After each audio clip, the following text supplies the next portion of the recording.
Hare Krishna, Krishna Abhishek Prabhu. Welcome to the Monks podcast.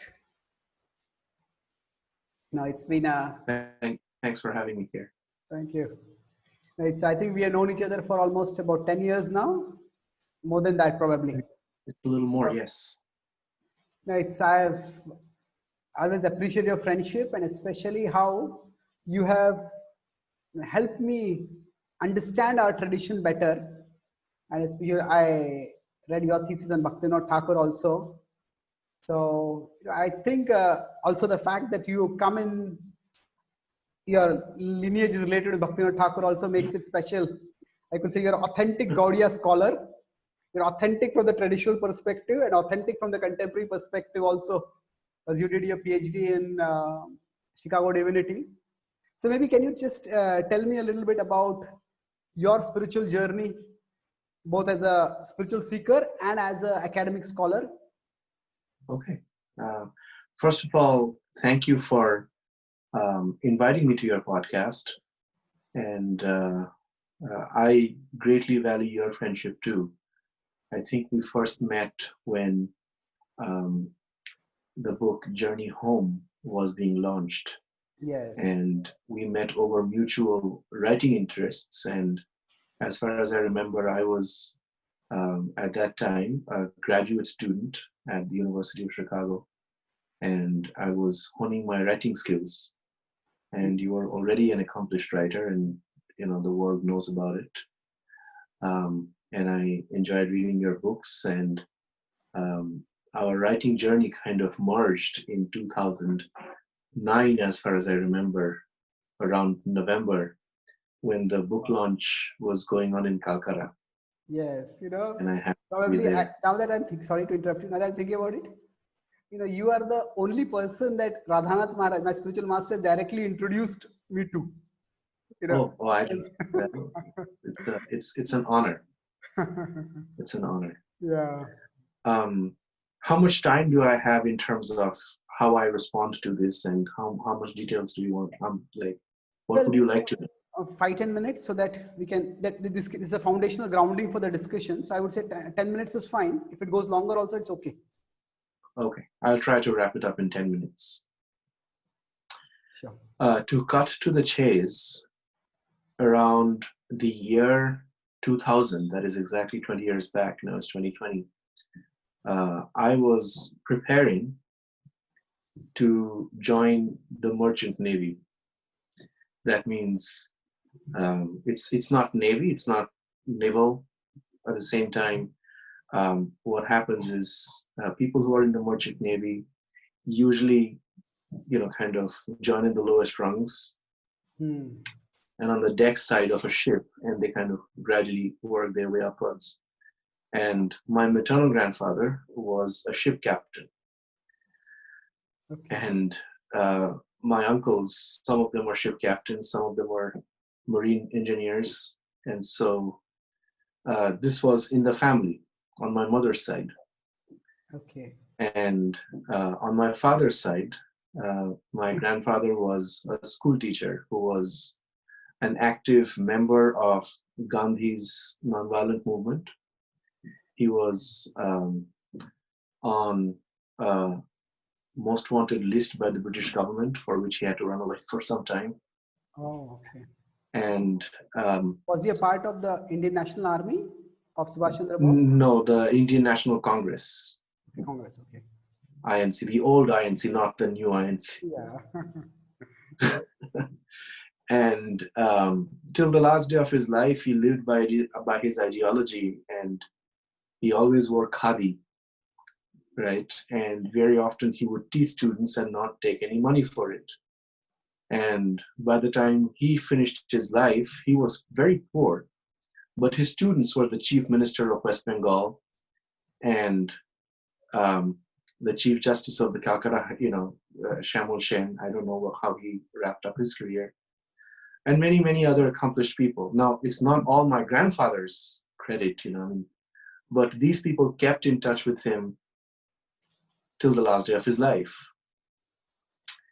And so, in a sense, I saw that my mother's family valued material success a lot, and they moved from Bangladesh at the time of the partition. And my maternal grandmother came before. And on my father's side, my paternal grandmother spent the evening of India's independence with Mahatma Gandhi in her neighborhood on 14th August 1947, a date she remembered very well, because riots were going on in Bengal, and it was undivided Bengal till that day. And I grew up hearing stories from both sides about the partition and so on and so forth.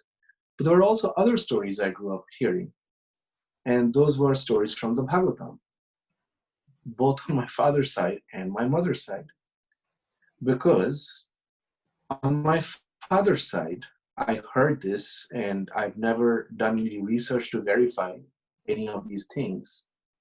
But I heard that they were landholders. My paternal grandparents were landholders in the southernmost part of what Vaishnavas would call Navadvip Mandala, in a village called Ichapur and Shamnagar, till our ancestral home got taken over by the British government and turned into a gun shell factory, which continues to this day.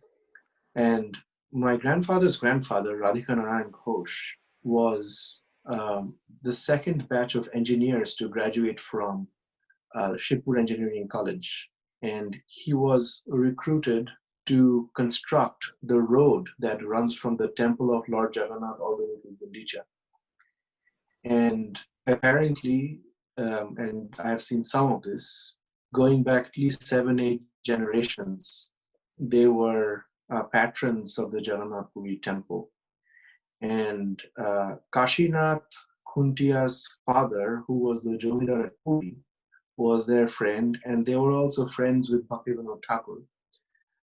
And on my mother's side, before they came away from Bangladesh, they had very deep Vaishnava roots. And so my great-grandfather on that side would read the Chaitanya Charitamrita all day during his retirement, chant the holy name, sometimes, like incessantly chant the holy names. And every afternoon, unless at least 4 or 5 Vaishnavas came to dine with him, he wouldn't eat. So every day at home, there was Vaishnava Bhojan. And so those are stories I heard. When I was 5, my maternal grandfather, Hari Bhushan Sarkar, gave me what we would say Harinam initiation. Of course, things work very differently in ISKCON. But the traditional method is within a Vaishnava family, the senior most member offers the Harinam in your right ear, and they just recite it once, and they teach you how to chant the holy names. And the first thing they teach you is how to dance to the holy names. They don't even teach you Nam Japa. Holy names is supposed to be sung and danced to. So I still remember learning, how to raise your arms and swing your feet left to right whenever the holy names are sung. And this was in 1986 when I was about 4 years old. That's when at the moment you're able to speak, they give you the holy names. And it is the same year he also gave me a set of Srimad Bhagavatam. Because again, within our family, nothing is forced on anybody, but we are introduced to the culture. And to the extent we are interested, we just do it. That's how it went. How old were you when you were introduced? 4. 4. Okay. Yeah, this is what they do. They either start telling you stories from the 10th canto. It starts with the birth of Sri Krishna. And so those are stories. I still remember every afternoon and every night before going to sleep, I would at least hear one story from Krishna Lila. And then you go to Dhruva and Prahlad, and some of the other things were never discussed, And what happened, and this is where ISKCON came into the picture. within traditional Vaishnava circles, you didn't have Vaishnava materials that were so polished and influenced by the West. And the Srimad Bhagavatam set I received, which I still have in India, was the 1982 edition that came out from Singapore. And before that, Bhavananda Maharaj's people were going from donor to donor in Calcutta and looking, kind of connecting with families that were fairly well off and making them life members to garner support for the project going on in Mayapur. So that's how they came. And that's for the first time, I met Vaishnavas who were not like us, wearing saffron. And because, for us, Vaishnavas don't wear saffron. The others do. So my grandfather was also, my maternal grandfather was also giving a lot of charity to a Shakta temple called Adaput, and they were fairly also very close to people from Bharat Shivashram Shangha, which is a charitable religious Hindu organization run by the followers of Swami Pranavananda, who is a contemporary of Bhaktisiddhanta Saraswati Thakur. So those people wore saffron, and the Vaishnavas had their tilak and usually white clothes on, or they just went about their day. So we, as I was growing up, in the years, that's where I started looking at what was called the Bhagavad Darshan magazine in Bangla. And everybody at home felt that um, the way they dressed the deities in, within ISKCON temples, and the way prasad was made, and especially offering pizza to Krishna, it was something unimaginable. How can you offer cake to Krishna? It's just like, what kind of cross-cultural fertilization is this? But everybody loved cake, and it just blew their minds that you could have cake without eggs in it, right? So those were some of the elemental kind of dimensions of my familiarity with Vaishnavism. And then by third grade, I was in a Catholic Couple of minutes. Jesuit missionary school. Just a couple of minutes. So Yes. when you talk about Vaishnavism, was it, you mentioned the Bhagavatam. So was it also in Lord Chaitanya Mahaprabhu, or was it Vaishnavism or Gaudiya Vaishnavism that you grew up with? Gaudiya Vaishnavism. So you also knew about Chaitanya In the Mahaprabhu? sense, all the time. From my mother's side. And on my father's side, it was more like, a little elite, polished. And my mother's side was full-on Bangladeshi village Vaishnavism. And there is a cultural difference even between the two, between the Calcutta polish, Bhadralok, and first generation self-made refugee. Because my maternal grandfather was very educationally qualified, but right after India's partition, he was on the platform of Shialda railway station without an income and with 5 brothers and a sister to feed, right? So it was a different kind of what to say, home culture. Every home has its own culture.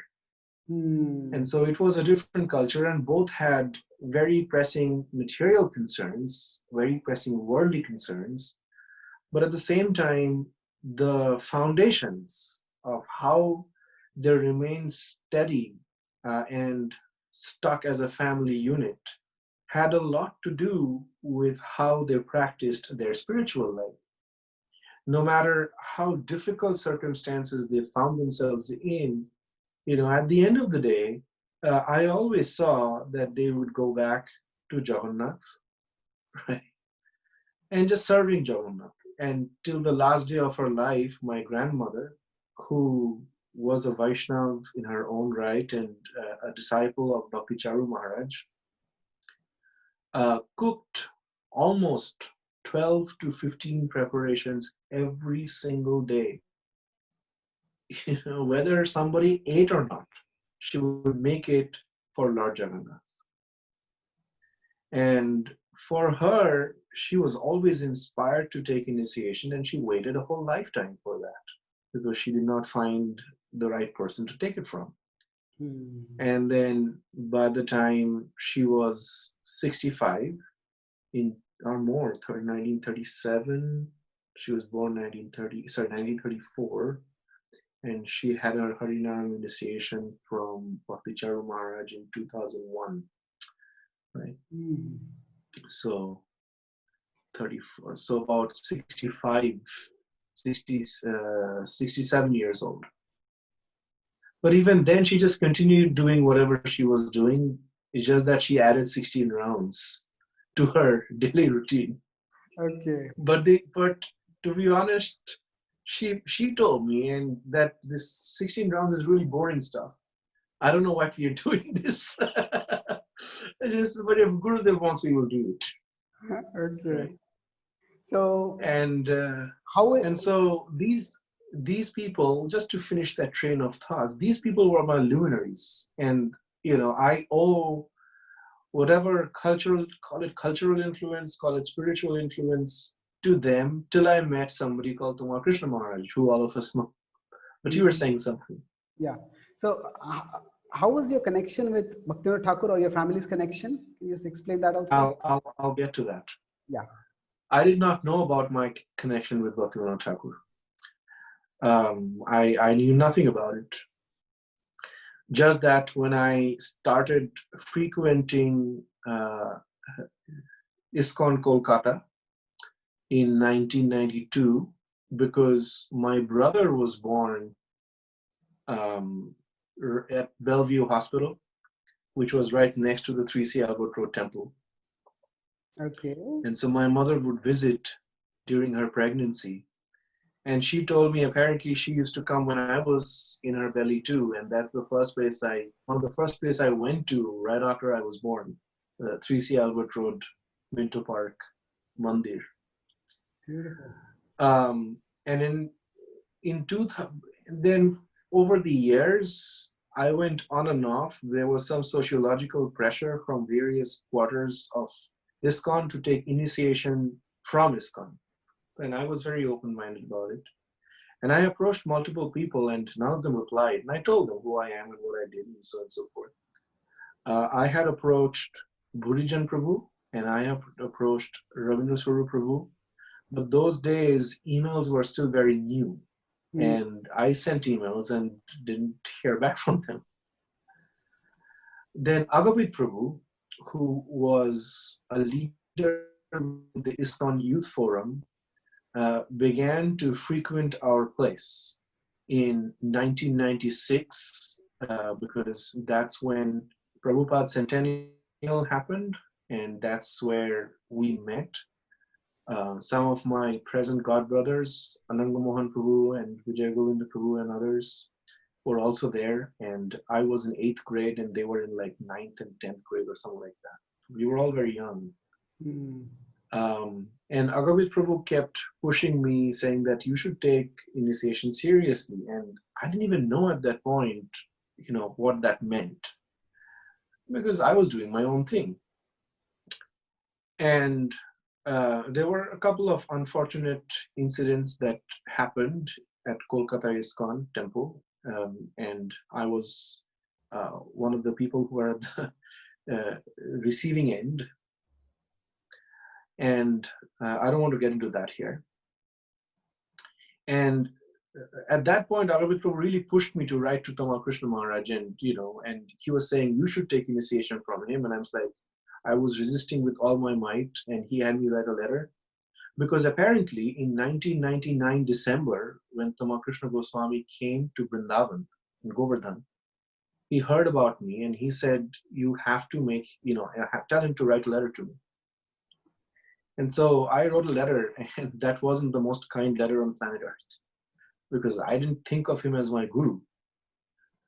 So I was very upright, and I said that there are some things going on here, and you are one of the senior most people in the movement, and you should do something about it.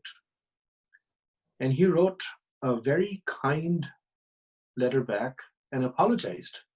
I had, for the first time in my life, somebody was not trying to defend anything, but whenever something was not right, he apologized. And that made all the difference.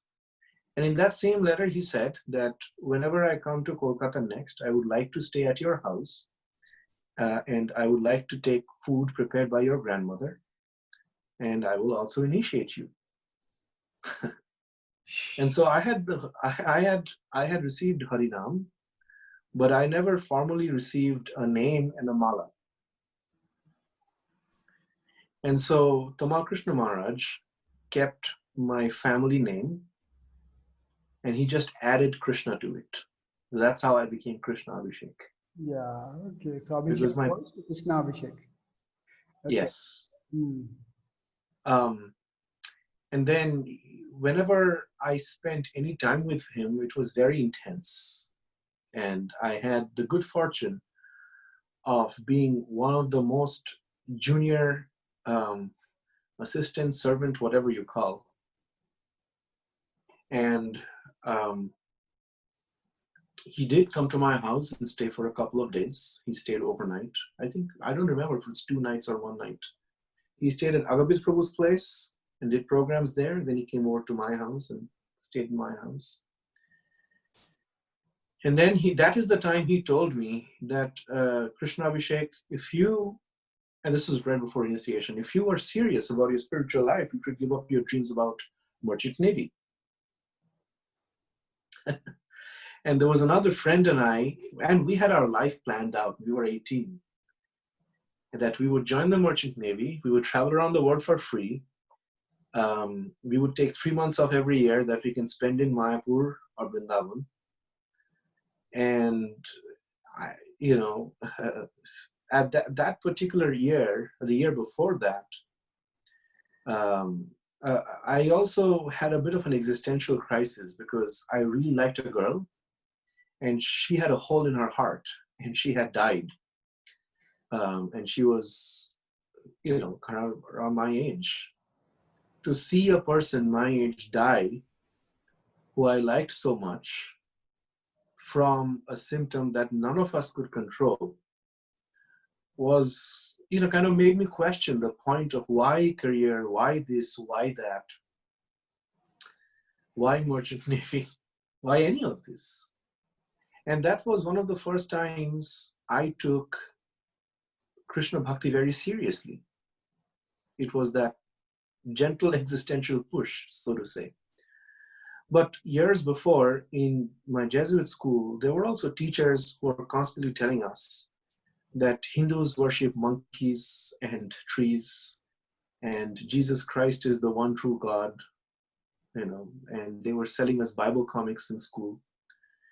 And those days, the Mahabharata serial, the Ramayana serial were already telecast on Indian TV.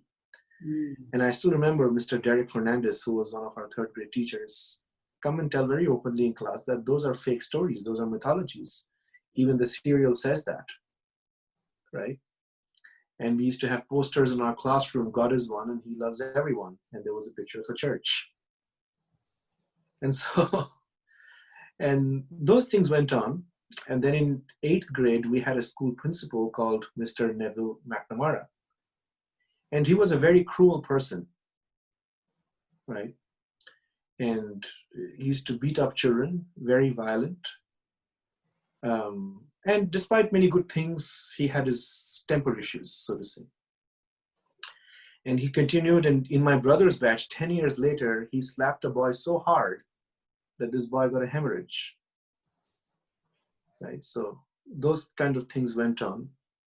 And I also, still today, I have a lot of appreciation for Jesus Christ, the ethics of Jesus, the personality of Jesus.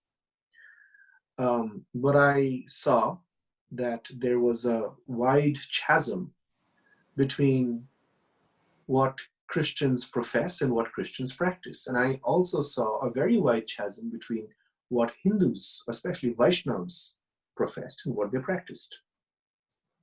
And through all of that questioning, I saw in Tamal Krishna Maharaj a person who was not of Indian descent or Hindu culture. He was a New York Jew who had become, who had become a Hindu Swami and was now doing a PhD in the area of Hinduism at Cambridge University. And to a small extent, I was being his research assistant, just getting this book here and there and so on and so forth. And that's how I met him. That's how we initially got in touch. And Agabit Prabhu, I have to credit him for helping us do that. And he was the one who kept pushing me to dream bigger and bigger and bigger. And he gave me a few sevas, so to say, and that's how we, understand it in Vaishnava culture.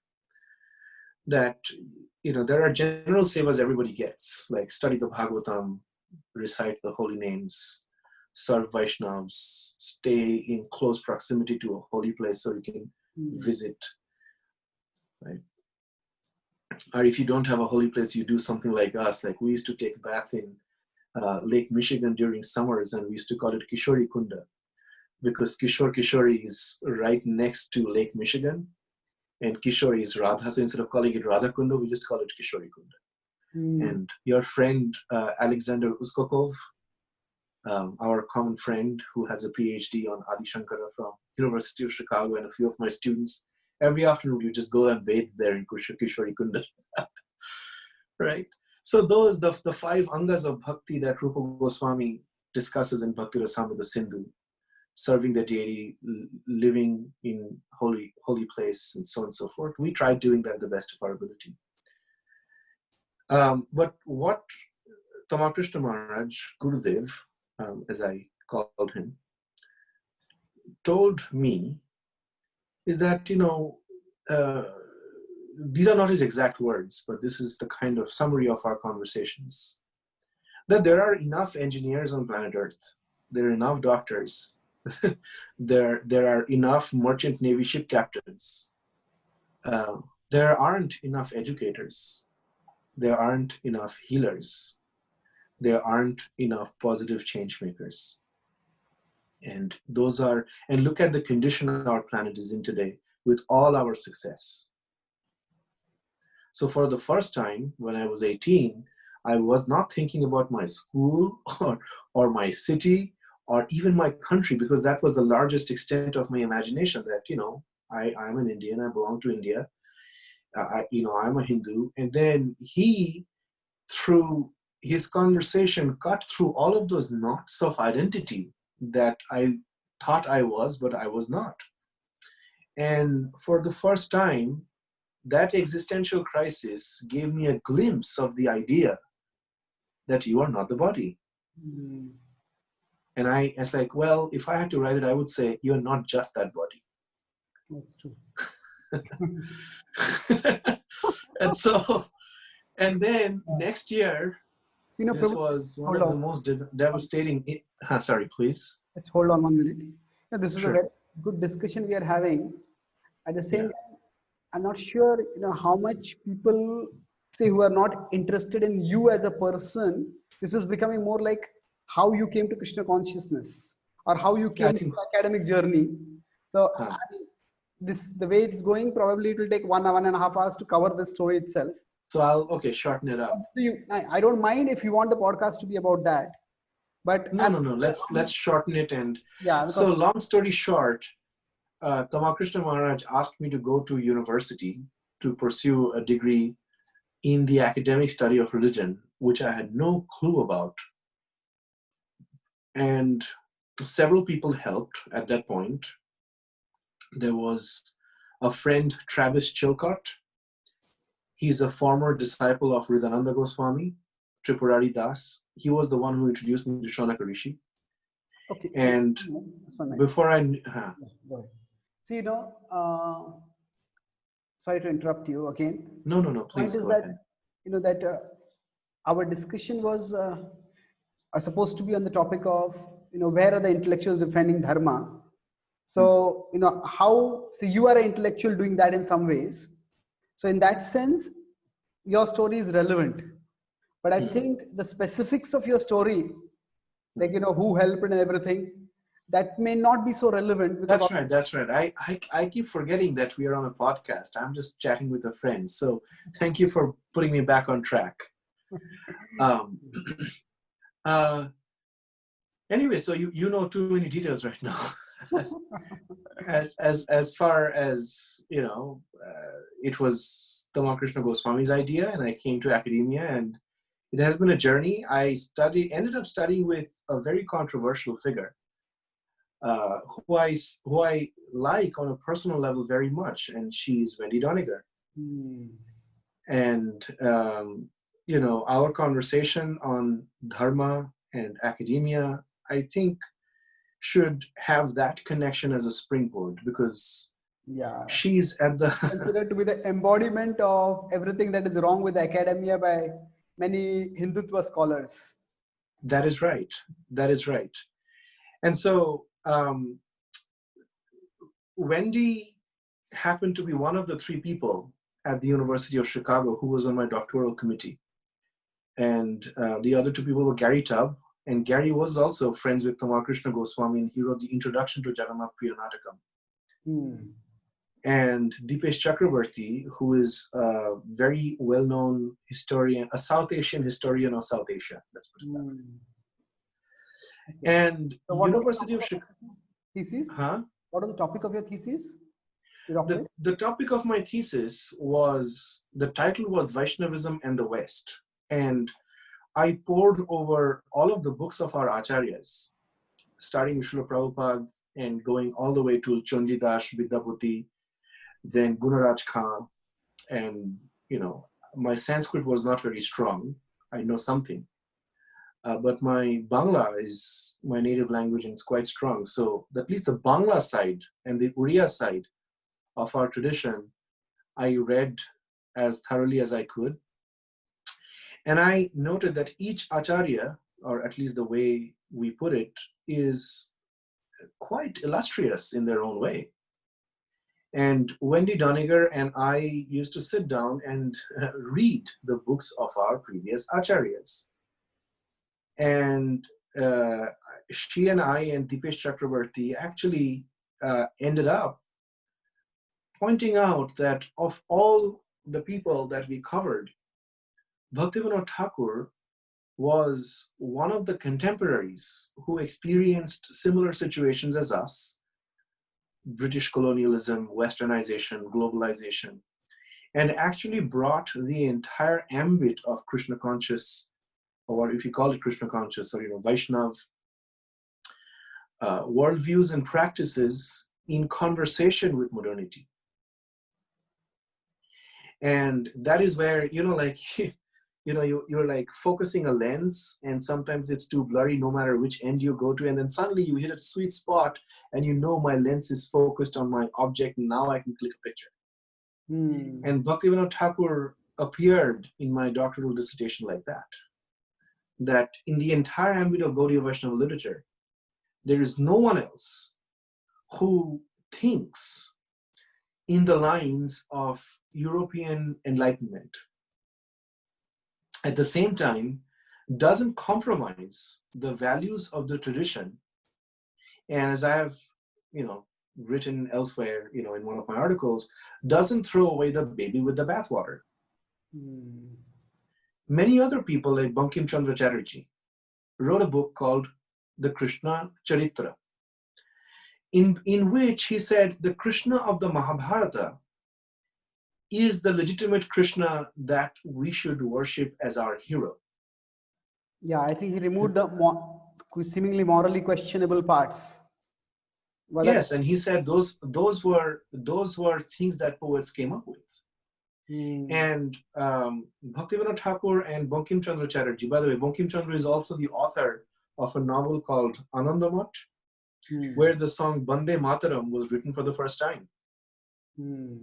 Right? So he's the author of what would have been the national anthem of India.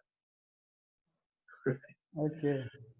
But Bhaktivinoda Thakur actually sat down with him and read through the works of Vishwanath Chakravarti Thakur and pointed out that, sir, you are missing on this subtle point of rasa. Krishna's stories are about rasa. It's neither history nor literature. It is a state of consciousness that you reach through sadhana.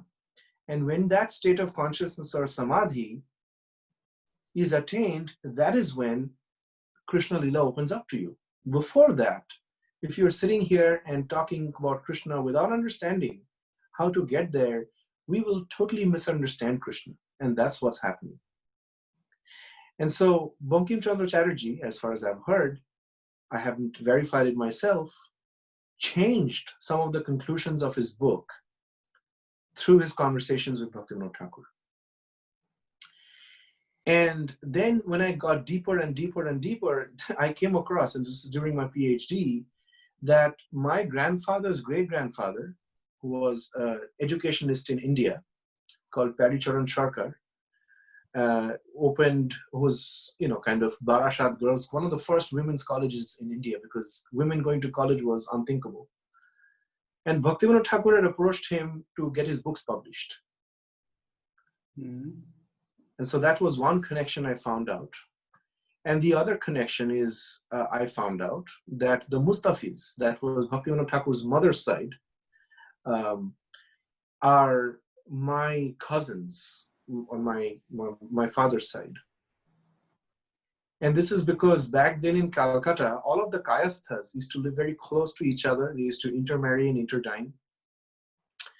And for example, Swami Vivekananda, who was a Datta, was in the same, or practically the same neighborhood as Bhaktisiddhanta Saraswati Thakur.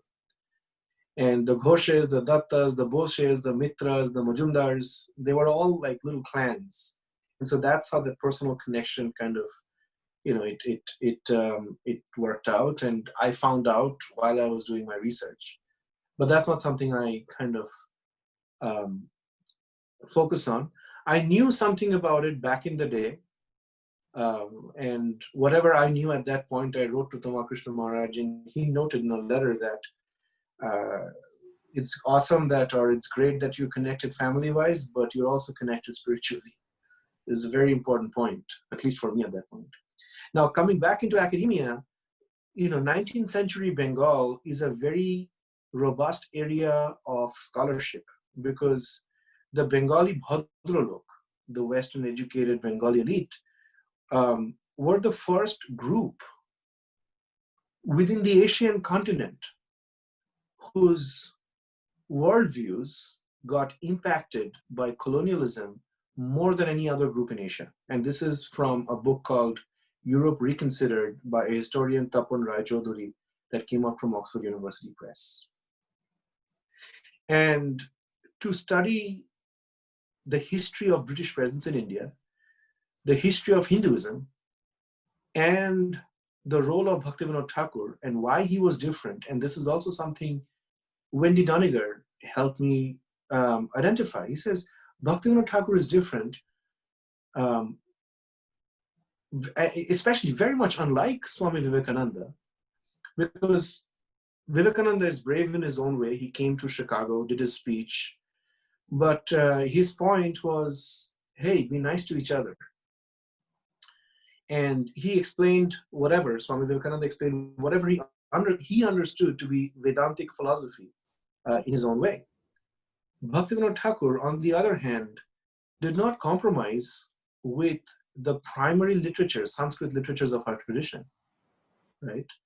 And just because some missionaries and some Western educated Indians were uncomfortable with the tradition wasn't a reason for him to get rid of it like everybody else was doing.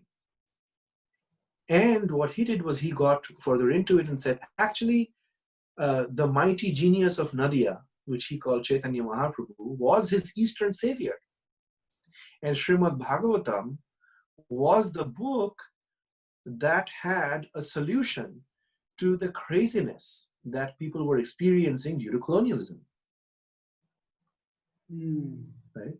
And not just that, within British colonial rule of India, as well as colonization of other indigenous lands across the world, one of the things that emerged is the focus on the well-being of a certain group of people, even if a smaller group of people do not get the advantage of this economic progress, right? And this is like a practical application of the philosophy of utilitarianism, that our economic systems, our government systems, at the end of the day, have to be utilitarian. And the other intellectual tradition that was very prominent in the 19th century was positivism. And the field of sociology today, for example, is directly influenced by the positivists. And Bankim Chandra Chatterjee was a positivist in his life, as a practicing positivist. So looking at all of that and seeing how he was defining and redefining Krishna Bhakti for the 20th century, of which he was present in the early part. He passed away in 1914. It really opened my eyes. And I very honestly say that if it wasn't for Bhaktivinoda Thakur, I wouldn't have remained a Vaishnava, despite knowing everything. He was the first one who defined bhakti in what we understand to be in a madhyamadhikari way, right? Now, that his understanding of madhyamadhikari approach to the Bhagavatam, yes.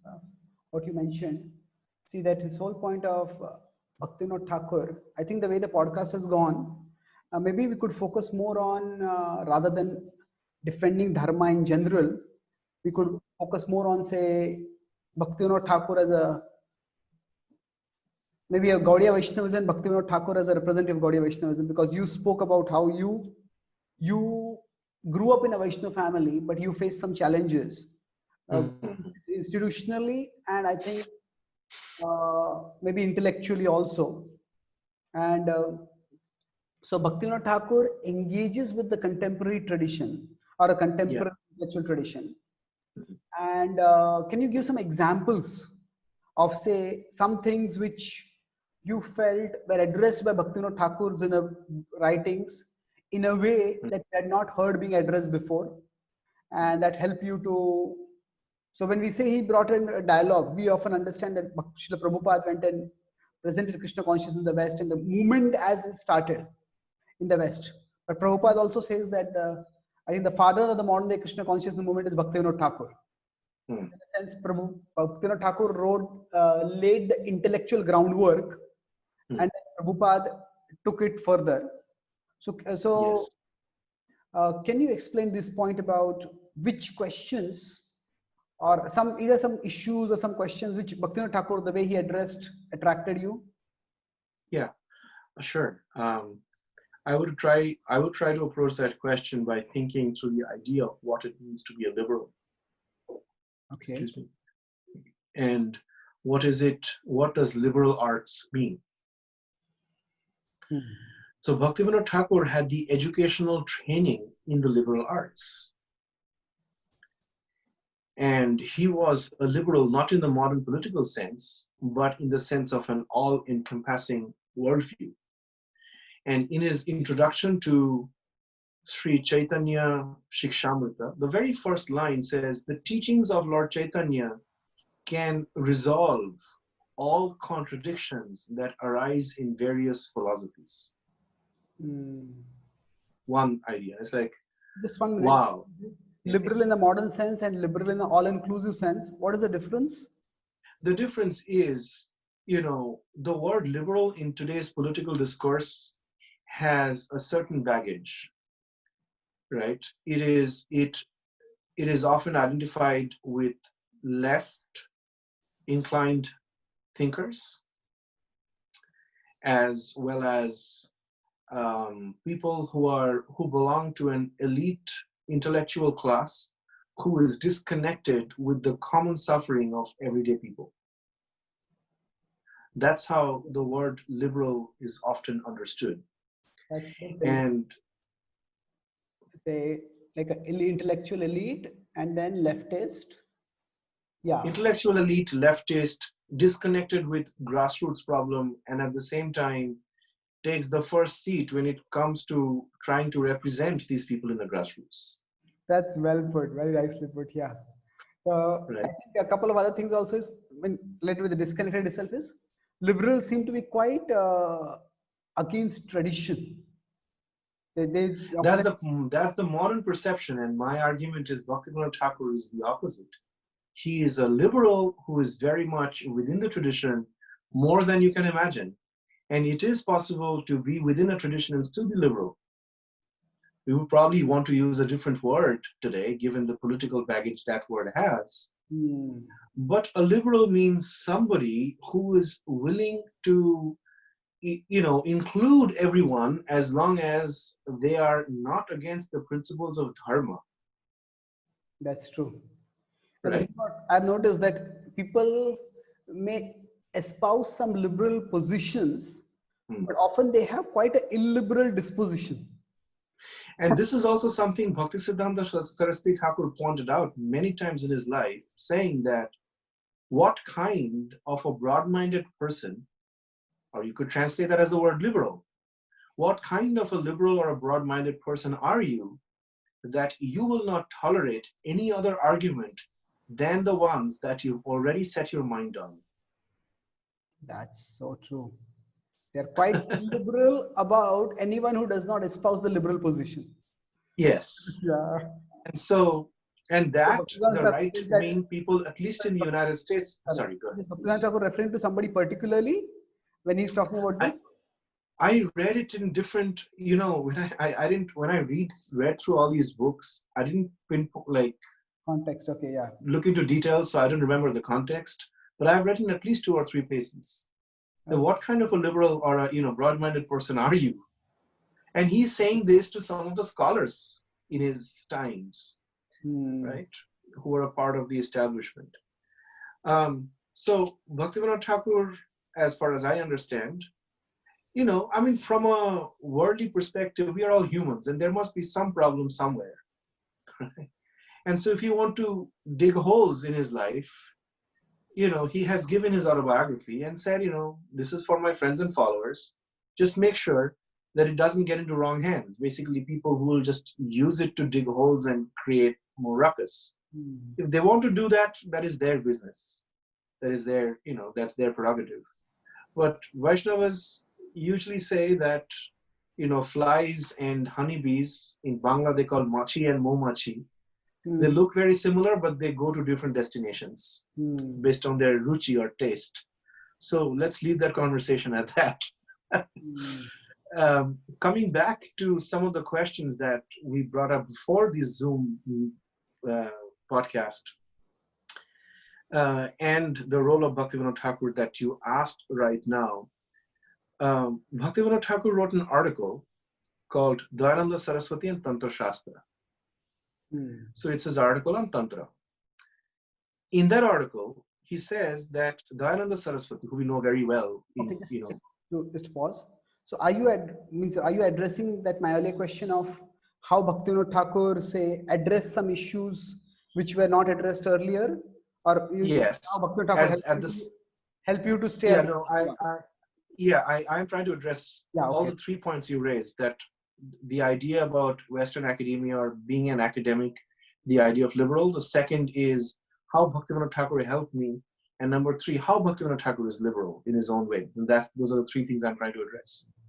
In this article, Bhaktivinoda Thakur says that Dayananda Saraswati should not criticize tantras, because he's saying tantras allow eating meat and alcohol and all these kind of quote unquote abominable activities. It's not Hindu. It should be a part of Hindu reform to get rid of tantric practices. Hmm. And Bhaktivinoda Thakur says that Mahashai, very respectfully, sir, or this gentleman, has no idea about Hinduism. He says that Lord Shiva is said to have composed the tantras because Lord Shiva is Vishnu in touch with the mode of tamas. And there are people in the mode of tamas who will need to eat meat and drink alcohol. So Lord Shiva gives a particular kind of a step-by-step process for their gradual evolution to the, in the journey of self-discovery, so to say. And it is also the responsibility of Vaishnavas, Bhaktivinoda Thakur says, to come to rescue of their Shakta brethren or Shakta friends or Shakta brothers and sisters, when the Shaktas are not able to defend their own scriptures. Because all of this is within the ambit of dharma. Now, that article is remarkable. And in a second article, Bhaktivinoda Thakur reviews a book written by the elder brother of Swami Vivekananda, in which he analyzes the character of Ramakrishna. Now remember, Ramakrishna was not that famous when he was writing this article. And he says, I hear about this Babaji who lives in Dakshineshwar, who's become very popular, and he's doing, he's showing signs of spiritual ecstasy. And if this Babaji is genuine, I offer Shato Koti Dandavat Pranam. I offer my respects to him again and again and again. At the same time, these are the symptoms of ecstasy according to Rupa Goswami. And we must know what those are, and we must, be careful to separate the husk from the grains, so to say. It's in my language. I'm summarizing it. And so he ends that article in a positive note, saying, if Ramakrishna is indeed a Paramhamsa, then I respect him. It's so that to me defines what is liberal, in the sense he's not compromising his position as a Vaishnava, but he's also creating the space for others to be who they want. And the third article I wanted to mention in this regard, and this is the last one, is Krishna Hriday Vaishnav Dharma Uday, the dawn of Vaishnavism in a Christian heart. And in that article, he says there can be Vaishnavas who wear Tilak Mala, but they're not Vaishnavas. They are Buddha Vaishnavas. They are trying, they are progressing. At the same time, this Christian gentleman is so devoted, but also look at his Siddhanta. Here are the points of his Siddhanta. And these Siddhantas are no different from what somebody like Jiva Goswami gives us. And so we as Vaishnavas must, if we are Saragrahis, that means essence seekers, rather than burden bearers, we must recognize this John Newman, Christian gentleman with a European name, to be a Vaishnav just like us. Right? So to me, that not only was remarkable on a personal level, like for the first time I saw this broad definition of what is bhakti, but I also saw that he was not narrow-minded, thus liberal, narrow versus liberal, right? Liberal means broad. And he, in a way, professed values that were very Vaishnava and very traditionally Vaishnava. And he says, and I'll conclude with this, Shakole Shwanmana Korite Shakoti Dehonath Jatha Jatha.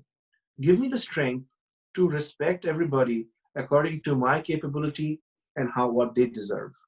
And Vaishnavas offer respect, Amani Manado. That means if there is something going on that is against the values of dharma, and dharma goes back to the Srimad Bhagavatam, Satya, Saucha, Tapa, and Taya. Right? Satya is honesty. For those, Saucha is purity or cleanliness. Tapa is enterprise, austerity, penance, whatever. And Daya is compassion or kindness. So that is what dharma means. That's what it meant in my family. That's how I was taught. Srila Prabhupada translates, those into the English term 4 regulative principles. He talks about 4 pillars of religion also. 4 pillars of dharma. So as long as those ethical values were kept, then it's all right. Yes, please. Yes, ma'am. I mean, this is, I feel, a slightly different subject, but those 3 letters or 3 articles, letters, whatever you want to say. Articles. It was published in the Sajjana Toshni journal. Articles. So now these 3, if we consider Vaishnavism as it is practiced today, we could say these 3 in one sense are considered as the competitors or challengers to Vaishnavism. The worship of the Devatas, the Advaitavad philosophy, and say non-Vedic dharmas like Christianity. Hmm. And Mhm. it seems Bhaktivinoda Thakur is openly appreciating all three of them, not intrinsically, but to the No, not worship of the devatas. It's no, not no, a no. worship of the No, let me devatas. complete. Let me complete. Yes, please. Appreciating them in the sense that not that he is recommending the worship of the devatas, but he is recognizing that it also has a place. Yes, exactly. Exactly. So now sometimes I feel that in trying to present Vaishnavism to people, Hmm. we may end up leaving no place for anything else. That It is true. almost becomes like a, see, one of the ways I differentiate is spiritual life is not 1 0. It's not digital logic. It's more of analog. Analog. That's a good one. That's a good one. There's a I put it this way. yeah. I put it this way. I say it's not just about salt and pepper. We also have garam masala That's nice. and turmeric Yeah, and jeera. You know, our spice box has diversity. that's nice because I think spices are not so well known in the West. Mainly they came No, from India itself. So it's a very no. Indian example also. Hmm. So now we tend to define things in terms of the polarity 1 or 0. So Hmm. like you are a devotee or you're a non-devotee. It's spiritual or it is material. Hmm. But within that there is a spectrum. Absolutely. Bhaktivinoda Thakur Absolutely. recognize that spectrum and say, Prabhupada too, and Bhaktisiddhanta too. yeah. Everybody recognizes that spectrum. Yeah, of course, if we look at Prabhupada's writings, that is there. And it's like Prabhupada, I think in the same verse, Titikshava Karunika, where he talks of the qualities of a saint. Yes, Titikshava Karunika, Surda Sarvadehina, Majata Shanta Sadhava Sadhu Bhushana. So, right. in this sense, in this verse, there is no specific mention of necessarily worshipping a personal deity. But Prabhupada says Yes. this can also apply to a person who is not a personalist, to True. Advaitavadi also. So that they can also, Even an impersonalist is a transcendentalist. yes, that is true. And it can be a saintly person. So Prabhupada, so we say Bhaktivinoda Thakur is appreciating the saintliness. He is not like wholly endorsing. If he exhibits, if he's, as you say, if he's authentic or if he's genuine, then I offer my obeisances.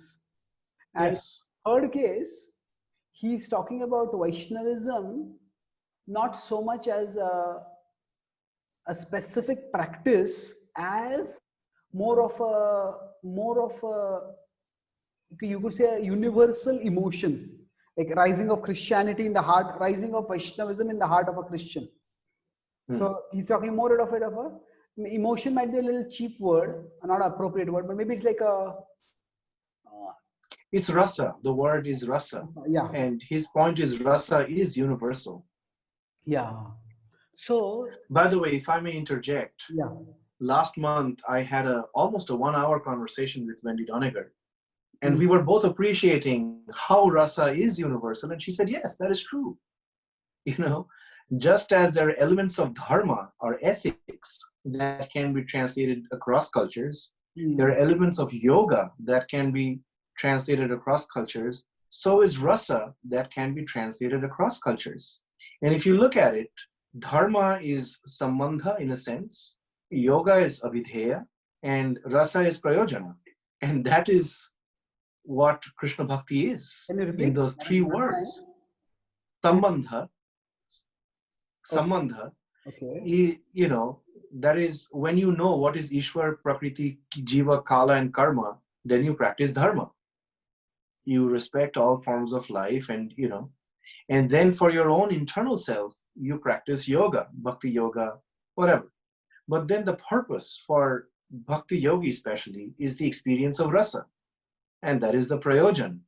So Chaitanya Mahaprabhu gave the essence of Krishna bhakti based on what is called the Anubandha Chatushtaya in Sanskrit hermeneutics. Sambandha, Abhidheya, Prayojan. These three words, and the Chaitanya Charitamrita talks about it, and Bhagavatam also has. These three words kind of encapsulate what is bhakti. And the fourth word, that is the adhikarin, the person who is going through the process, right? So sambandha abhidheya prayojan in practical terms, right, is dharma, yoga, and rasa. And those are the three things that are universally translatable, at least according to Bhaktivinoda Thakur. And, Rajiv Malhotra says Wendy Doniger is the most powerful lady in Hindu studies in the West today, right? And they disagree with each other, and I don't want to get into that. That's true. But I have read both their works, and I see if Bhaktivinoda Thakur was here in the room with us today, I think this is what he would tell us. He would tell us that there are enough people on planet Earth to debate each other, to look at their differences. But if we give Chaitanya Mahaprabhu a chance, he will show us the way where people with the most amount of differences can also come together in harmony and in peace for a constructive purpose for planet Earth, which is what dharma is supposed to do according to the Bhagavatam. If we practice dharma, planet Earth lives well, right? Beautiful.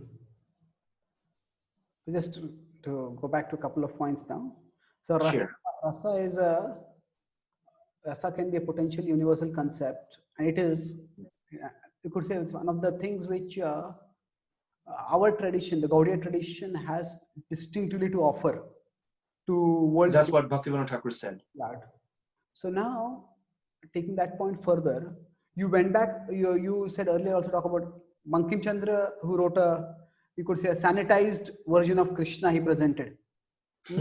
Sure. So now, he removed some of the leelas whose morality was questionable. Morality from a Western educated perspective, because morality is also related. Quite, yeah. But then it's in some ways those are the pastimes which actually give the experience of rasa, isn't it? Yes. You consider Krishna in Mahabharata. Yes, Krishna is expert. He's shrewd. He guides the Pandavas. He's in Veera Rasa. Yes. Veera Rasa. Veera is one, like Hasya is one. Jugupsa is one. So Krishna is in that rasa, but in Bhagavatam he's in Shringara Rasa. And sorry, go ahead. Yeah. So now, yes, I agree. This point that presenting Krishna, or rather taking the Bhagavatam version of Krishna or Bhagavatam vision of Krishna, and not watering it down or not fitting it to modern sensibilities, but explaining it in a way that modern sensibilities can also appreciate. That's the book Krishna Samhita. That's what he tried to do in Krishna Samhita. Yeah, I think in his autobiography also he writes that many people didn't understand the purpose of the book, and that's why it became somewhat controversial. Yes, he mentions that people did not understand the difference between Paramarthika and Aparakrita. Paramarthik artha is, dharma, dharma, artha, kama, moksha, right? The four purusharthas. Parama artha is, something transcendental to this, in a sense spiritual, that gives the essence of the arthas. But aprakrita, prakriti is nature.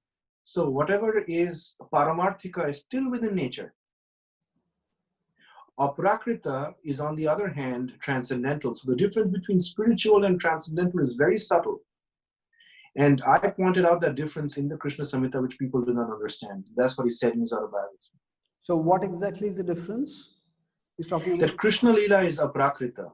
Krishna Lila is untouched by matter. And so Krishna is Akhila Rasamrita Murti. So aprakrita you are translating as transcendental. Transcendental. And Paramarthika I'm translating as spiritual. So spiritual. Bhaktisiddhanta would translate aprakrita as supramundane. Okay. Mundane is things that are going on in the world. So even if you're spiritual, you're still in the world. you're still functioning with the parameters of the world. But Vyasadeva accessed the Leelas of Krishna in his Samadhi. And it is only through the process of Bhakti Yoga you can come to that level of Samadhi where you understand what is rasa. And at that level, Krishna Leela, you realize, is not of this world. It's totally supramundane or transcendental. And he says that is what readers of Krishna Samhita did not understand very well. So spiritual can refer to generic spirituality also, like say monastic or Yeah. something like that. But when you're talking about transcendental or what you're in aprakrita, Supramundane. so paramarthik refers to anything beyond matter, like taking up some eternal interest. But that is your, that is your spiritual development, and you can go, you can become a Buddhist, or you can become a Christian, or you can become an atheist, but you are seeking the truth, but you're still within the world, right? A dog trying to catch its tail. And you have not transcended the limitations of this world through your practice of Bhakti Yoga and come to the level of realizing what is rasa. And the point where you realize what is rasa, the holy names feel different, right? And the 10 namaparadhas are impossible to do, right? But more importantly, we realize at the level of the rasika level of chanting the holy names, that the nama, rupa, guna, lila, they are actually not separate. They're just 4 dimensions of the same thing. Right? And that nama can be chanted in various rasas. You can chant the holy name in shanta rasa for for tranquility or whatever. But the holy names can also be chanted in madhurya rasa, for instance, where Hare is what Krishna calls Radha, and Rama is what Radha calls Krishna back. Because Rama means somebody who knows how to please, or the pleasure potency, as Srila Prabhupada translated it, right? Hare. And so the Hare Krishna mantra is, the play of Radha and Krishna. And when you chant or when you sing the names, you suddenly realize this is a love song. And Rupa Goswami wrote in his Upadeshamrita that the mantra needs to be chanted or sung or recited with adara. Adar means to adore. So I was just speaking with Yogeshwara Prabhu a couple of weeks back, Joshua Green. He's one of my mentors. Huh? So what is the point you're making over here? I'm coming to about Bhaktivinoda Thakur, Bhaktivinoda Thakur, rasa, and on misunderstanding rasa from a worldly perspective and doing certain things, and your previous point about Vaishnavism, how Vaishnavism that many people practice today, hinging on the works of Bhaktivinoda Thakur, Srila Bhaktisiddhanta Saraswati, and Srila Prabhupada, is very different, or at least appears very different from what these acharyas are saying in their books. That's what I'm trying to point out. Okay. And so the singing of the holy names is the constant remembrance of the love song. And that's how Mahaprabhu presented it. Yaha shope japogya korya nirbandha.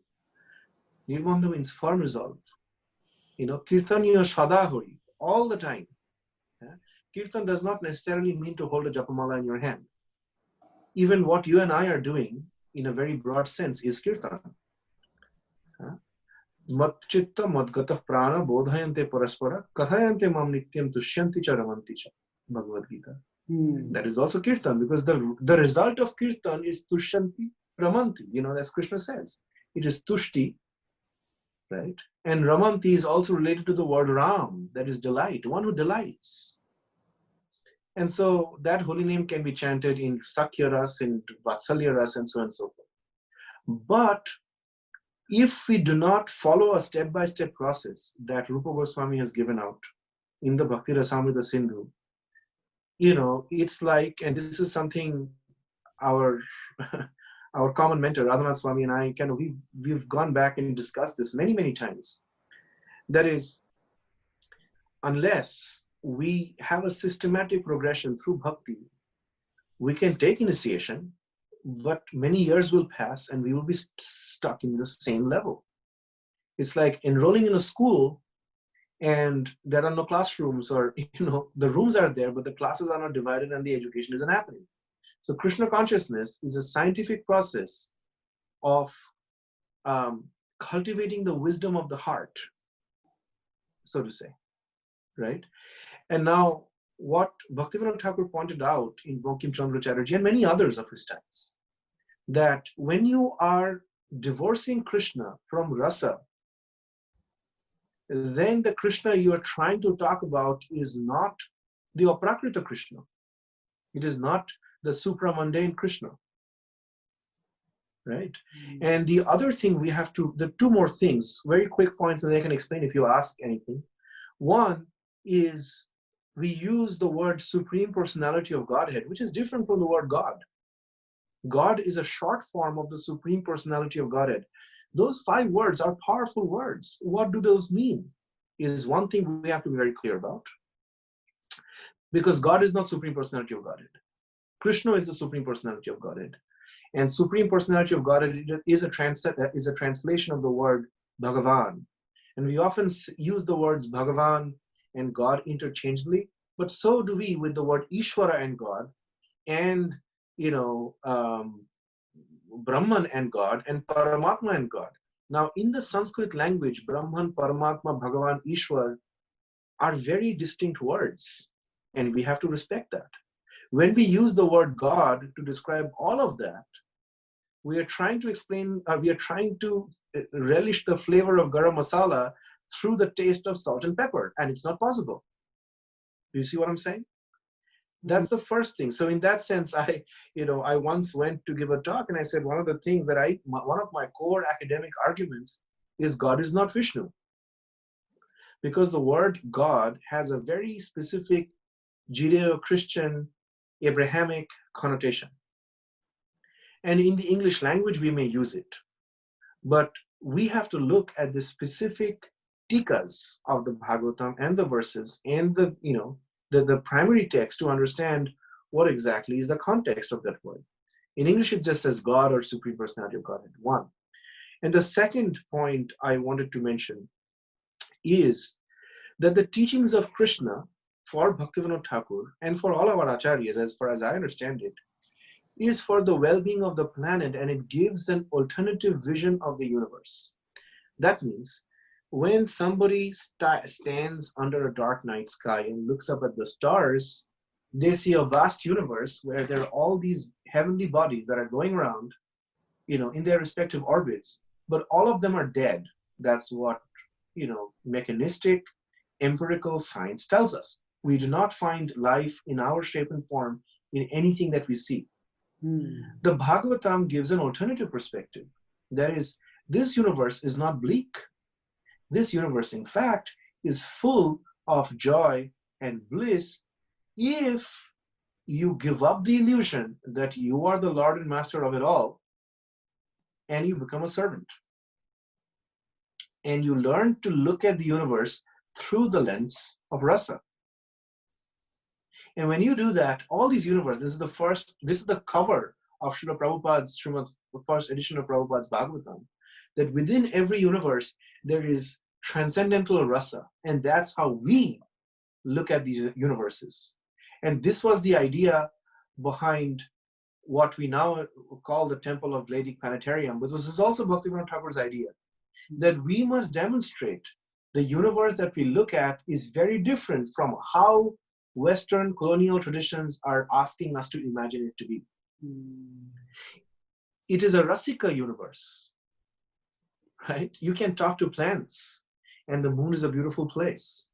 Without this approach, life becomes intolerable. It becomes purposeless. Why are we even here? Why are we going through our daily grind, right? But the moment we understand this, a lot of our internal suffering gets resolved, and so does a lot of our external suffering. And people who are trying to reduce human suffering by creating airplanes and telegraph machines and so on and so forth are doing a great job. And I have a chapter that I'm working on right now for my book from Suni, where I talk about this, that these inventions, modern scientific inventions are great, they are awesome, but the metaphysics that underlies these inventions will eventually lead to the commodification of life. And there is also an article by Bhaktivinoda Thakur on this, that if we boil down the human body to this carbon and calcium and this and that, what is your value? Not more than 11 rupees maybe. He writes an article, these exact words, right?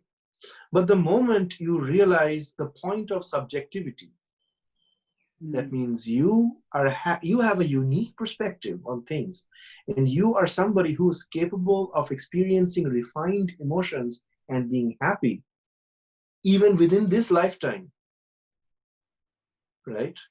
And then you suddenly realize the whole universe, the skies are floating around, and this is a verse from the Krishna Samhita from Bhaktivinoda Thakur.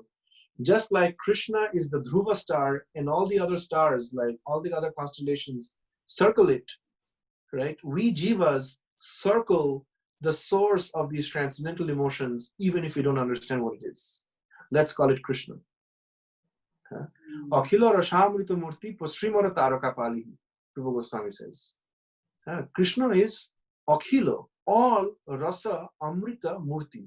He is the embodiment of the immortal, transcendental emotions that can be found anywhere in the universe. Yeah. That's the definition of Krishna. And after that, the rest are details, and they come as a person progresses in book. So, sorry, I'll shut up. I've been speaking too much. I want to hear your thoughts on what I said so far. Yeah. So it seems somehow in the broadening of the presentation of bhakti, the idea of Krishna and rasa in relationship with Krishna may sometimes get lost either in the, basically I think there are three different things now. There are practices and there are beliefs. And beyond that, there are experiences. And also realizations or experiences, whatever you would want to use for it, anubhav, as Goswamis talk about it. So sometimes we get so caught either in imposing the rules or arguing about the rationality of the beliefs that we may miss out on either we ourselves having the experience or helping others have that experience. Exactly. And each individual is on their own journey, and Krishna says in the Bhagavad Gita that even if they worship devatas, they are ultimately, they are coming towards me. And Bhagavatam says how we do upeksha of people who are envious, those who are open-minded, we help them, those who are equals to us, we associate with them, and those who are senior to us, we learn from them. Yes. Right? And it is destructive to actually, shake up whatever firm belief an individual has. And Bhaktivinoda Thakur, like Martin Luther, makes a distinction between faith and belief. Okay. Belief is holding on to ideas that we think are true. And even if we see counter arguments or counter evidence, it shakes our faith. And so belief is something that Kanishthas or Komala Shraddhas really need to bank on. Whereas faith is something that is, spontaneously ingrained in every living being, whether they accept it or not. Falling in love is an act of faith. Getting married is an act of faith. Getting on a bus, on an airplane is an act of faith, because faith is the assumption that the circumstances that I have, that I experience, will continue to work in my favor, and even if it is unfavorable, I can fight and I can transcend it or I can overcome it, right? So faith is the trust that this process and I go along very well together and this works. Shraddha. So faith. And so Vishwash and Shraddha are different things. Sorry? So faith is more like a, you could say, operational assumption, whereas belief is more like a, you could say, conviction about certain ideas. yeah, inarguable tenet. It's more Yeah. about some abstract truths, whereas faith is more dynamic, more operational. Is that what? Yes, that's absolutely right. So, what are And the so other Sanskrit words to differentiate belief and faith? Bangla words, Bishash is belief. Okay. I believe Jesus Christ is my Lord and Savior. Well, somebody tomorrow can come and, kind of cut that apart and say no. And then my belief will be hurt and I will lose my belief. But faith is, I am very minute. I need to surrender to somebody, something bigger than me. I am looking for bliss in the world and I know it is attainable. That is faith. And so he points this out in his book Tattva Viveka, not Bhakti Tattva Viveka. Okay. And he says there are 12 foundational principles, universal foundational principles of spiritual life. Just 1 minute Yeah. before you go there. So, I'm just trying to clarify the difference because Yes. let's say, if we talk about belief, it's more about the nature of reality. Faith is more about the nature of what really works for me. Also, the nature of reality, faith is that dimension of us that tells us অবশ্য রক্ষিবে কৃষ্ণ বিশ্বাস পালন. That no matter what happens, I'm all right and things will be all right. No, but then, Right? And belief is a certain conviction about certain ideas that we think is true. Right? And it is our banking on these ideas, and we can discuss more on this personally beyond this podcast. Belief is basically, I believe in Santa Claus, right? And I think many kids are convinced that Santa Claus exists. But then somebody tells them, no, actually your parents were giving you. And then suddenly they are shattered. But that's also a part of growing up. And so people who come to the path of bhakti also have certain beliefs that get shattered before they assume this path. Right? But faith is that principle that makes them go from their previous state to this new state and say that I am a seeker of truth and I will find it. Or I have a larger shelter of joy which is beyond me, and if I do X, Y, and Z, I will actually get there. That is faith. That's why I said falling in love is an act of faith. So, or getting on an airplane is an act of faith. So that if for faith more connected with the process and belief is more connected with some tenets? Conviction, that ideas in our head. Okay, makes sense. And Bhaktivinoda Thakur points out that beliefs may change and mature as you go along, but faith gets deeper. Right? Okay. And with more time, with more realizations, the more we are open-minded and the more we explore in this path of bhakti, the more we will see what is the nature of faith and why it is important. Right? And our beliefs might change. And I mean, think about it. I have been practicing 32, 34 years now. And what I believed when I was 20 on the path of Krishna consciousness is very different from what I believe today. And it happens to most people. You ask any Vaishnava anywhere that 10 years back or 5 years back, whatever beliefs you had, did you change your beliefs? And everybody will say, yeah, I used to think this, but now after reading Shastra, I think this, or this realization came.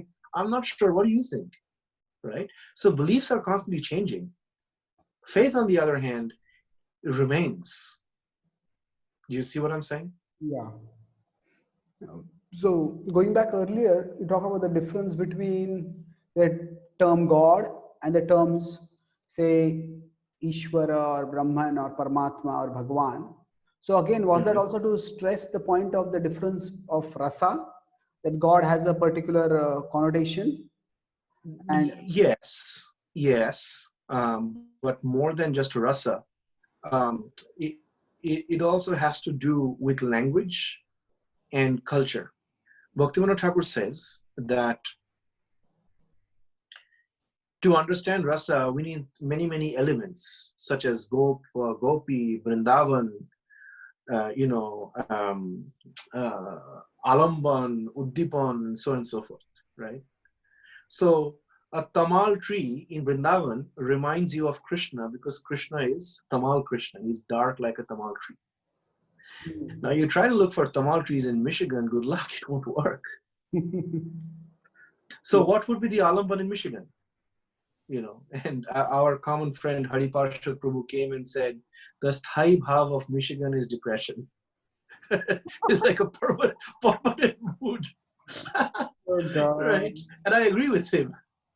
Now, Bhaktivinoda Thakur says that future Sharagrahis will understand Krishna Bhakti so well that they will be able to translate rasa, Leela, Gopa, Gopi, Vrindavan, Alamban, Uddipan in their own language, in their own culture.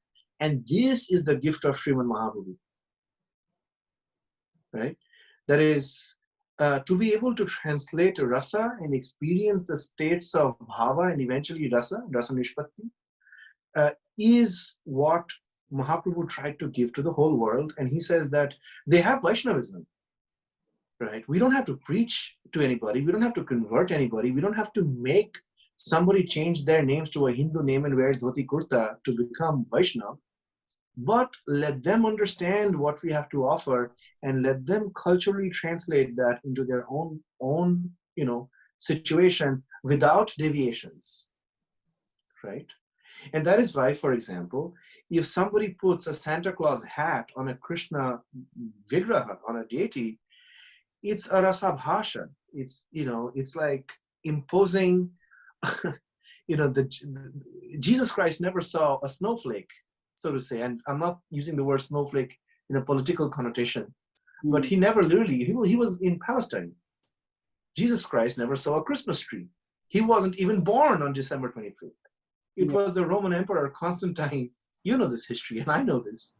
Yeah. And then the Christmas traditions that we have, whether it's music in supermarkets or Christmas trees with those hockey stick candies, whatever. Now taking those things and imposing it on Krishna may be sweet for some people, but it also demonstrates a total non-understanding. I wouldn't even say misunderstanding, a non-understanding of rasa. Right? So now, but if you're saying that people have to culturally translate, then wouldn't that be considered an acceptable translation? Santa Claus is it is that well, I would say it is not. Even if it is, it's not a mature cultural translation. Maybe a kindergarten level cultural translation.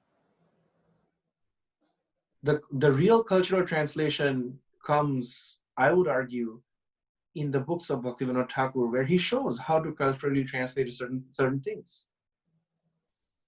Like this idea of an Eastern savior, the idea of a savior itself. Yeah, what exactly are you saving somebody from? Right? In Christianity, it is saving from eternal damnation, the original and sin. also the original sin that you inherited. Yeah. And so what Christianity, generally speaking, posits is the cause and the consequence of our suffering. Vaishnavism, or practically all traditions of Hinduism, focus on suffering too. If you look at Sankhya philosophy, that is non-theistic in its original form, is a dukkha traya vighata. The three miseries. That's what we want to resolve. If Vedanta, any philosophy you go to, Buddhism, they all want to reduce suffering. So in terms of our attempt, the human attempt to reduce suffering, everybody's engaged in the same project. It's just that our metaphysics are different and our methods are different. Right? And that is what Bhaktivinoda Thakur is trying to point out, and all our acharyas are trying to point out, that you're all trying to solve the same problem. The question is, do we come to a neutral stage where our problem is solved but nothing positive is happening? And that is Advaita, and it's transcendental too. Or are you going to bracket the oneness part of everything and engage in service and loving exchange. And if you're one, you can't have love because, as they say in English, it takes two to tango. Hmm. So I would say it takes two to bhakti. That's Right? nicely put. And so right now in that example, I just culturally translated the difference between Advaita Vedanta and Bhakti Vedanta philosophy.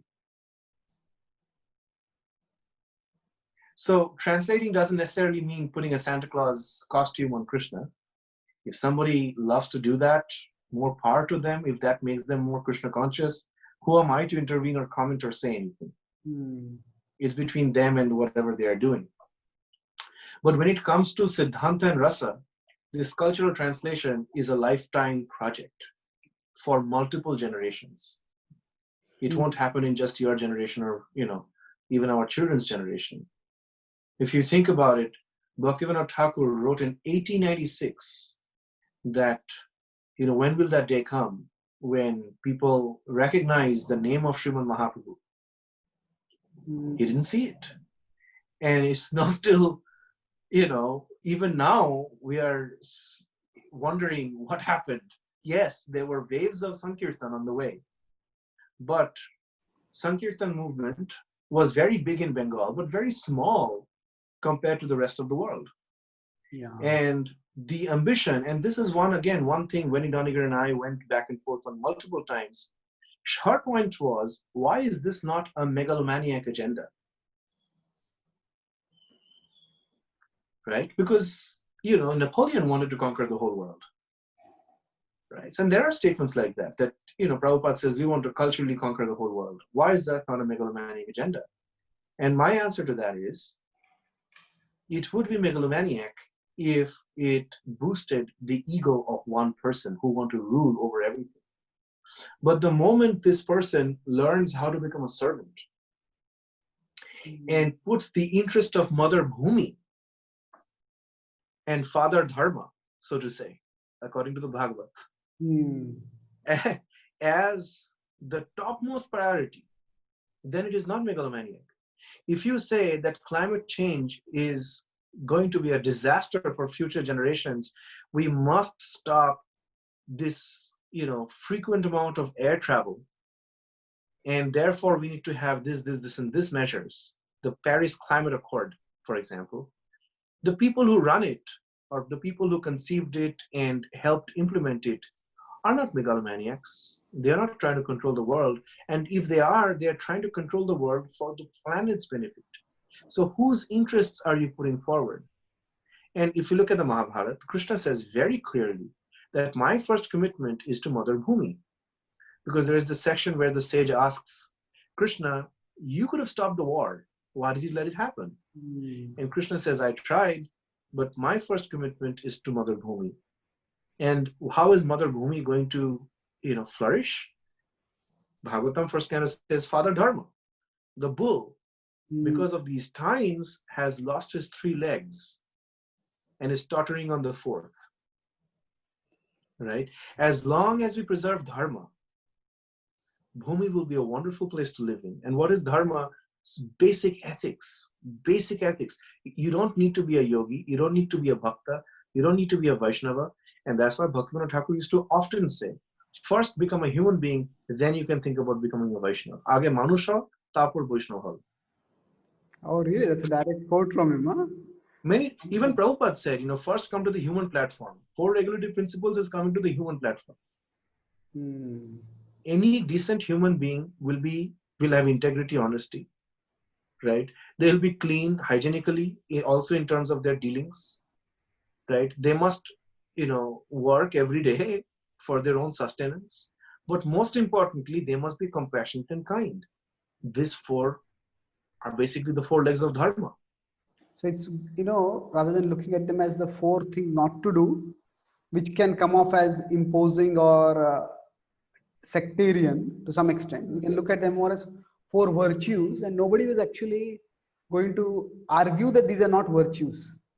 These are Exactly. virtues, and even if it doesn't think from a religious perspective, even from a normal human perspective, these are desirable virtues. The Yeah. exact way in which the virtues are to be translated into real life, the standard that are to be there, they are secondary. They are important, Yes, but they're secondary. But the so if you focus on the principle of these virtues, then that's also a ground for universal, as you said, bringing together. that is very true. So it In seems that, fact, if excuse me, that it seems that there is, it's just a matter of perspective.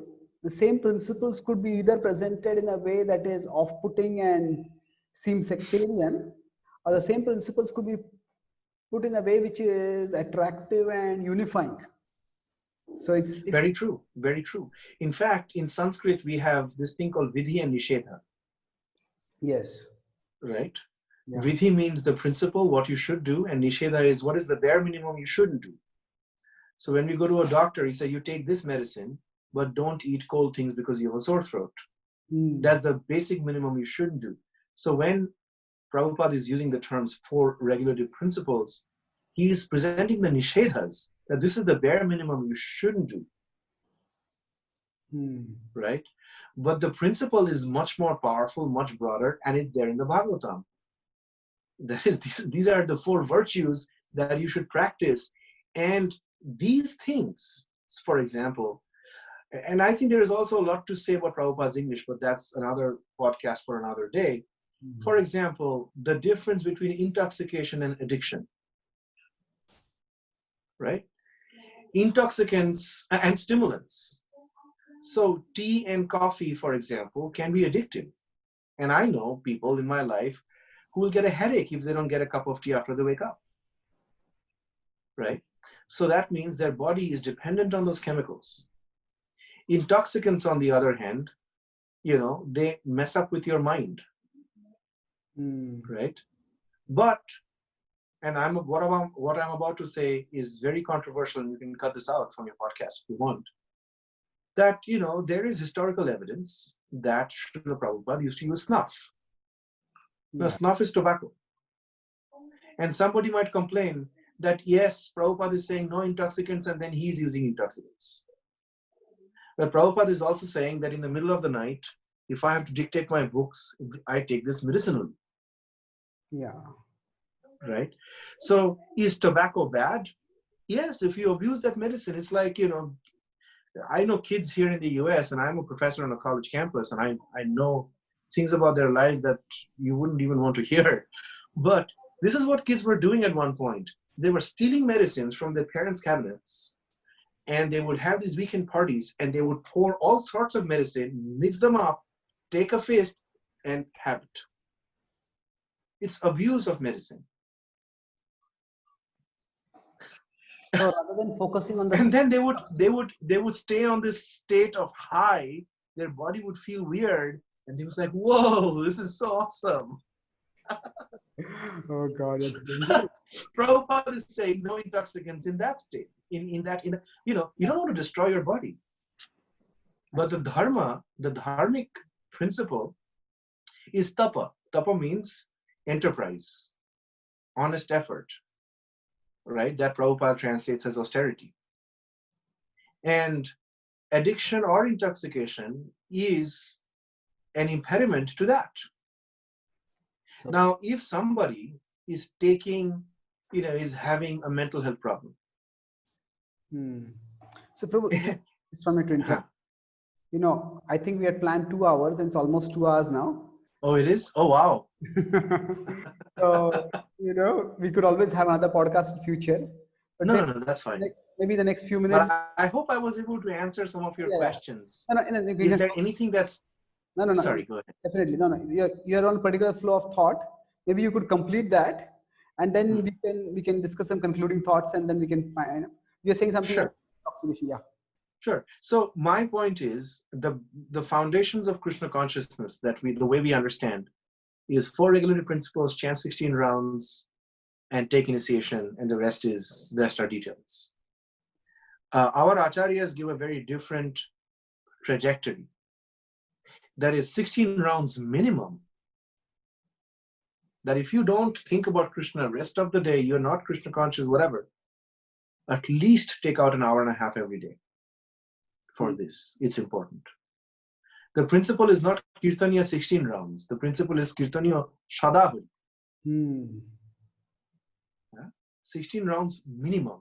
If you're not doing anything, if you're not engaging in Krishna Katha, you're not studying Bhagavatam, you have a whole day where you're engaging in things that you have absolutely no control over, at least take some time out early in the morning, chant 16 rounds.